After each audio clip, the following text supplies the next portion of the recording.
वहां का जवान क्या कह रहा है? बूलस भयऊ न तुम मारो तो ही है बुड्ढे, चुपचाप बैठ, रोटी खा और चुपचाप बैठ। और सुन ले, जो अंदर तुम्हारी घरवारी और तुम्हारा लड़का तुम्हारी ने सुने, जो अंदर लड़का कह दे पापा आप तो तुम खाओ, और घरवारी कह दे चुपचाप बैठेंगे, 2 रोटी खाओ, समझ लियो तुम्हारे घर के दरवाजे तुम्हारी कुत्ता बरोबर इज्जत हो गई। अब तुम वो दरवाजे के सिर्फ कुत्ता बचे कहा है, सो थैला में धरियो थाली लोटा और गौशाला जज्जो। अब कम से कम भजन ही कर ले। जो उनके लाने जिंदगी लगा दे उन्हें कह दे चुपचाप बैठो, मोने चलाएंगे। अब तुम्हारी कुत्तों से ज्यादा कितनी इज्जत कहा घर में बताओ। इसे के तो कल इलाहाबाद ने कर जज्जो करें शहूरा हो तुम्हारे संगे तो उतना ही दज्जो। अब अन्य हो तो इन बाबा जी हर के संगे चली जा ना, हमारे संगे चलो मनो घरे ने डरी रहो कुत्तों का। रावण कह रहा है बुढ़ा चुपचाप बैठ, वरना हम कलो दबा दें सो मर जाओ। गोस्वामी जी ने पेन उठा के लिख दो लंका कांड। बोले क्यों? बोले इस घर में आग लगनी है, जिस घर में बड़ों का सम्मान नहीं होगा उसमें कभी ना कभी आग जरूर लग जाएगी। अब तुम्हें अपने घर में आग लगानी हो तो अपने माता पिता का सम्मान बंद कर दो, और ऐसी आग लगेगी, ऐसी आग लगेगी कुछ नहीं बचेगा। रावण की तो जागत भाई महाराज जी, अब तो टेम नहीं है ना, हम तो बुंदेलखंडी में सुनाओ तेनों देना सुंदर कहानी, एक एक चौपाई लगा दी हमने बुंदेलखंडी भाषा में। अब प्रमाण के भाषा बुंदेलखंडी है पर शब्द नहीं हट सके रामायण से, वो हट जाए तो टोक दियो। रावण बैठो रोटी खावे, हनुमान जी लंका बाहर गए, मंदोदरी ने रूखी रोटी परस दई, बे नहीं चुप नहीं। रावण ने रोटी देखी, बोले काय घी काय नहीं लगाओ, बोले बचो ही नहीं। रहा न नगर बसन घृत, घी है ही नहीं। रावण बोलो का रे इतनो घी मंगवाओ तो कहां है? एक बोलो साफ बंदरा की पूंछ में लगा दो। रावण बोलो कौन ने कही थी? तो बंदरा की पूंछ में घी डालियो, हमने तो नहीं कही थी। रावण ने कहा कही थी, कपि की ममता पूंछ पे सबई कहा समझाए, और तेल बोर पट बांध के पावक देऊ लगाए। इनमें घी आओ क्यों? तेल बोर। रावण बोलो रे जब हमने तेल कही थी तुम उन्होंने घी काहे लगाओ? एक बोलो वाह, वो बंदरा का कह जा तो भारत में कि लंका के मीठो तेल खा रहा है, अब कम से कम कहते तो जगह में शुद्ध घी भी खा रहा है। अच्छा महाराज जी और देखो तुलसीदास क्या कमाल है, एक एक शब्द तो पकड़ो। रावण ने पूंछ में घी डरवा दो और तेल डरवा दो। तुलसीदास जी ने सोची अब क्या लिखना है, घी लिख रहा है सो तेल ना रहा, अब तेल लिख रहा है सो घी, सुन दो ही मिला दा है। रहा न नगर बसन घृत तेला, घी और तेल में लगाओ सो तेला बन गो। वृंदावन बिहारी लाल की जय। अपने बड़े बुजुर्गों का सम्मान करो। और अंतिम बात आज के सत्र की, राम जी जब 14 साल बाद लौट के आए, ध्यान से सुनना, तो सबसे पहले किससे मिले? प्रथम राम भेंटे कैकई। 14 साल हो गए कैकई को, ध्यान से सुनना, 14 साल हो गए कैकई को जिस दिन से चित्रकूट से लौट के आई है। नजरें नहीं उठाई, नीची नजर करे बैठी रहती है। किसी ने कैकई से कहा मां तू जब से अयोध्या आई है चित्रकूट से, तूने किसी को नजर उठा के देखा क्यों नहीं? कैकई कहती है गलती कर बैठी हूं। जिन नजरों ने राम को वन जाते देखा है, ये नजरें उस दिन उठेंगी जिस दिन राम वन से आते हुए नजर आएंगे। तब तक मुझे कुछ देखना ही नहीं। राम सबसे पहले कैकई मां के पास गए, चरणों में नमन किया, और चरणों में नमन करने के बाद कहा मां तुम्हारा बेटा राम आ गया। कैकई ने धीरे से नजर उठाई, आ गए राघव? हाँ मां मैं आ गया। राम मैं दुनिया की सबसे बड़ी पापिन हूं, धरती पे कोई जन्म ही नहीं। कैकई ने कहा राम तेरे पास क्या सबूत है बेटा इस बात का कि मैं पापिन नहीं हूं? दुनिया के पास तो सबूत है कि मैं पापिन हूं। मैंने तुझे वन भेजा, मांग का सिंदूर मिटाया, अयोध्या की सुख शांति नष्ट कर दी, तो दुनिया के पास फाइलें बनी रखी हैं मेरे पाप की, और इतने पापों को तू कैसे दबाएगा? राम ने कहा मां मेरे पास ऐसा प्रमाण है कि दुनिया के सारे प्रमाण कट जाएंगे।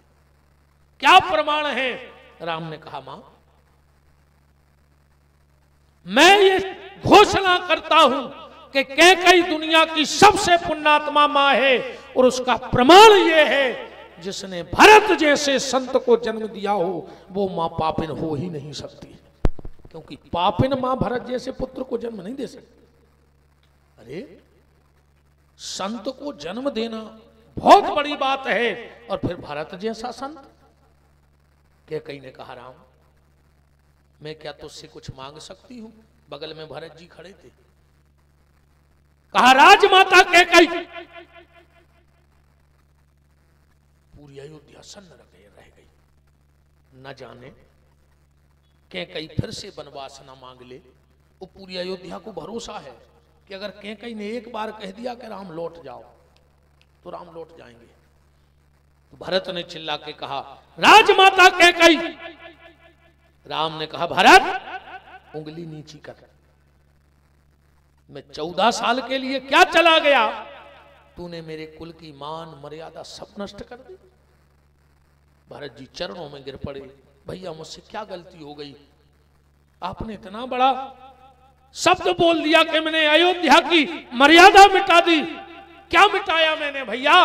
राम ने कहा भरत शायद तुझे पता हो कि रघुवंश का नियम है कि जब दो बड़ी बात कर रहे हो तो छोटों को बोलने का अधिकार हमारे परिवार में नहीं है।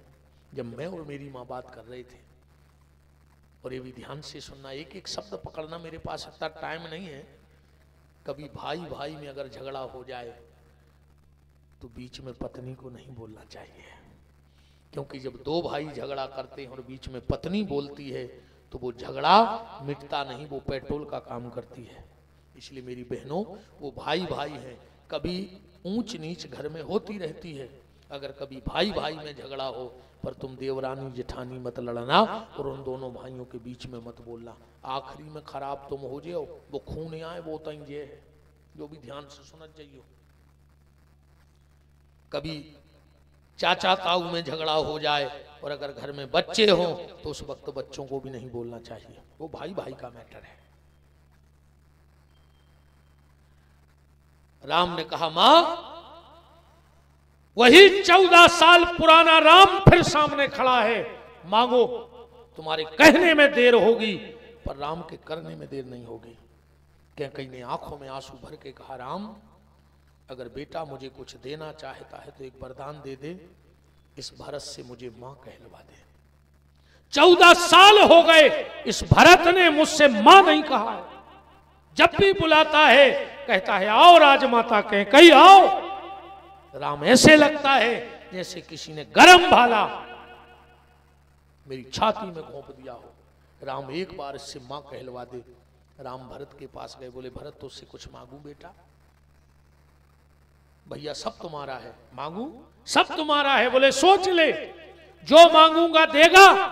भरत ने कहा तो सुनो प्रभु, मैं सब करने को तैयार हूं, पर अगर आप कहो कि इस कैकई को मां कह दो तो मैं इसे मां नहीं कहूंगा।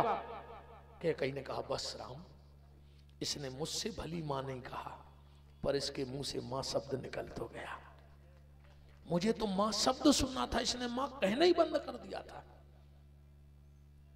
वशिष्ठ ने कहा राम बेटा चलो, अब तुम्हारी राज तिलक की तैयारी है। अंतिम भाव भाई भाई, ध्यान से सुनना, ये राम कथा भाई प्रधान ग्रंथ है। गुरुदेव वशिष्ठ ने कहा राम चलो बेटा, ये बलकल उतार दो, ये जटाएं सुलझा लो, अब तुम्हारा तिलक होना है। राम ने कहा गुरुदेव मुझे जब से याद है मैंने कभी कुछ मांगा नहीं, अपने लिए कुछ नहीं मांगा। राम जी को सिर्फ एक बार मांगने की इच्छा, जबरदस्ती मांगने को कहा गया। जब राम ससुराल में बैठे तो सबने कहा राम मांगो। राम ने कहा मैं नहीं मांग सकता। बोले मांगो राम, ससुराल है, एक नेग होता है दामाद के मांगने का।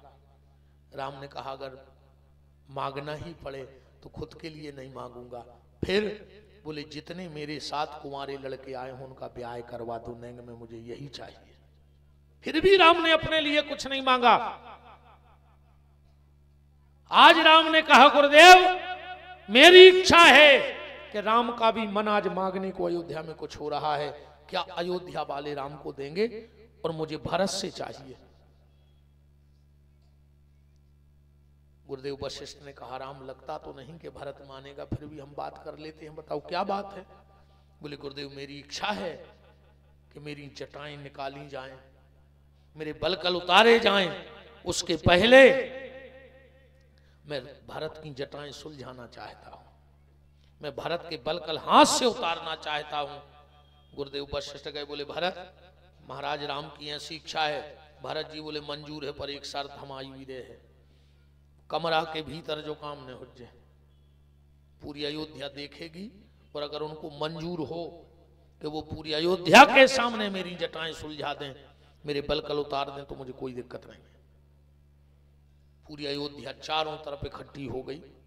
राम खड़े हैं और भरत जी चौकी पर बैठे हैं और राम जी एक एक जटा सुलझा रहे हैं भरत की। किसी ने भरत से कहा भरत तुम्हें शर्म न आई, तुम राम जी से जटाएं सुलझवा रहे? भरत ने कहा इसलिए तो भीतर बाजार से बात बाहर लाया हूं, और इस बार तो भीतर की बात भीतर रह गई सम्मेलन की, पर अगली साल हम गारंटी दे रहे कि जब पूरे बाहर तक ने फैला दें तो विपिन बिहारी गाय के हैं। इस बार की तो भीतर की बात भीतर तक सीमित रह गई।